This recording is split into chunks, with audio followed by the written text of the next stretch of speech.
to another episode of Lost in the Farmer's Market, where today we are looking at this lovely specimen here. Now, it's not precisely blue, but that's okay, we accept it anyway. Its scientific name is Eryngium planum, or blue sea holly. Now, this plant is in the Apiaceae family, which means it's related to carrots and parsnips and parsley and all that, which is kind of cool. The name Eryngium comes from ancient Greek, Eryngium, with a U in it. I'm not sure if that changed the pronunciation or not, but anyway, the name means spiny-leafed plant. Now, where that comes from is these spiny leaves on the flower stalk. The normal leaves are soft and fluffy, kinda, and they're flat, which is where planum comes from, which means flat, referring to, boop, these guys. But what this plant is most known for is the big spiky balls on the top, which have a bluish cast to them, but I mean, this is the first year's bloom, so this plant gets a pass. We're not going to be too judgmental. But anyway, this plant is native to Central and Southeastern Europe, so non-native, but a really cool one. It's hardy in USDA zones 5A through 9B and is classified as an herbaceous perennial, which means it dies back to the ground every winter and reemerges as if resurrected by magic. But it's really just the magic of spring and all that. Anyway, it prefers a pH between 6 and 8. Its exposure is full sun. Its height can be 24 inches to 36 inches unless you get a dwarf variety, which they're selling a lot of, and I just don't dig it. Give me the old, weedy cottage garden plants, dang it. But anyway, this is the full-size one, and it can have a width of 12 to 24 inches. It does not have any AKAs that I could find. However, this plant is used in folk medicine as a diuretic, a stimulant, and an appetizer.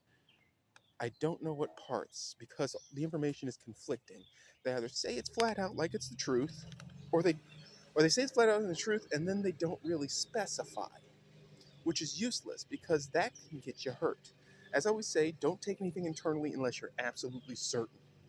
Anyway, it is considered a thistle, despite not being an aster, which is kind of interesting. It kind of looks like it a little bit. I don't know how that exactly works, but apparently some writings do classify it as a thistle, which is kind of, I guess, cool. Thistles, by the way, are a diverse group of plants that not all of which are directly related anyway. I mean, it's a cool clan to be in. All the cool plants are doing it. Whatever. It does attract pollinators via these crazy spiky balls, which you'll probably never hear me say in one of these videos ever again. Crazy spiky balls. But anyway, it is resistant to deer, rabbits, salt, poor soil, drought, and apparently not the best location for planting. The memorial garden is semi-partial shade because of overhang from trees. I had to get up on a ladder every few years and chop stuff down above it to bring more sunlight in, and intrusion from ailanthus, the bane of my existence. So, why is this plant here? I'm gonna zoom out. Why is it here? Well, it's in the memorial garden because it's a pretty blue plant that is unusual and stands out. It's in here amidst daylilies and that coreopsis and this lily of the valley, not lily of the valley, the lily of the Nile, and some hibiscuses, and that perennial salvia and daylilies and wormwood and a prickly pear that somehow got over there. So it is one of the more unusual plants that could go in here. It's not exactly sited perfectly, but what are you going to do?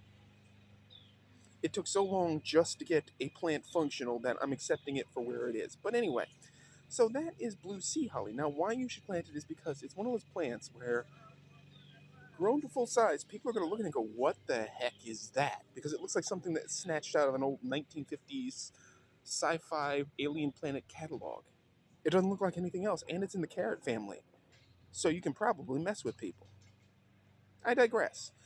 That is blue sea holly for you folks. If you have any comments or thoughts on this shorter than average video, because it's a love or hate kind of plant, put them in the comments section. If you like this episode, hit like. If you haven't already, please subscribe. It helps the channel. We're shooting for 500.